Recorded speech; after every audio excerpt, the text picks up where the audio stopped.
But it's such a heterogeneous syndrome that probably not everyone will respond to the same therapy, right? Of course, it's not, I mean, we don't know if everybody has viral persistence, but what we've seen in our own study, and this is actually Peter Brodin, who is responsible for in-depth immunologic analysis, is that in this group of home treated patients, we see that their specific antibodies towards the spike SARS-CoV-2 is actually very high over time. But if you've had COVID-19 and you recover, usually the normal thing is that your antibody levels decrease. But in this group, it actually increases over time. And this is a preprint now that is being out for revision. And if you do nasal swabs, they're negative? Yeah, the virus is not there in the. It could be in the intestines. There are also some autopsy studies where you can find the virus or viral residues in quite odd. Chondrocytes in the lungs. It's hiding. Okay. Yeah.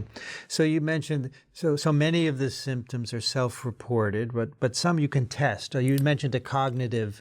Yes, assessment. we can test, and we also have because we sort of set up our outpatient clinic. We didn't know what to expect at all, so we had a very broad setup of different tests. And then we noticed that, for example, some patients during a 6-minute walk test would have a very high heart rate that did not normalize at rest.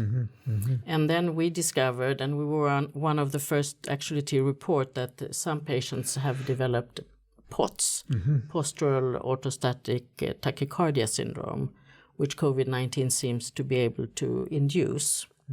And this is a very difficult condition.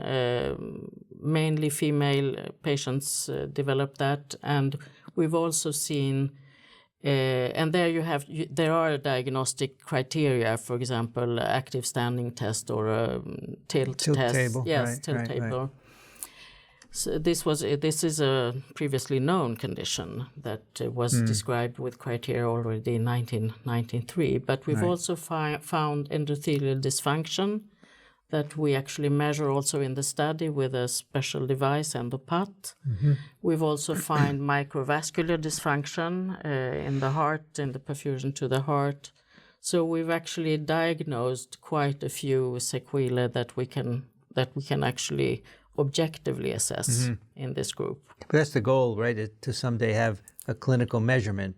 Yes, or a clinical test, like a blood sample, that would be good for the patients, because there has been a lot of questioning also in Sweden regarding, is this really something? Sure. Or is this female patients and you have children and you are stressed and But we feel quite confident that we can actually diagnose post-COVID with the methods that we have at the moment.